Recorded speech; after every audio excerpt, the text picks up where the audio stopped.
शर्मिंदगी और पछतावे के इन लम्हात में जब हजरत आदम और हव्वा जन्नत के पत्तों से खुद को ढांपने की कोशिश कर रहे थे, उन्हें अपने रब की आवाज सुनाई दी।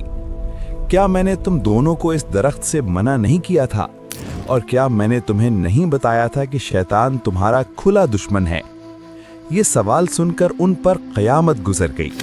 कोई बहाना नहीं, कोई दलील नहीं, सिर्फ अपनी गलती का शदीद एहसास और अपने मेहरबान रब को नाराज कर देने का गहरा दुख।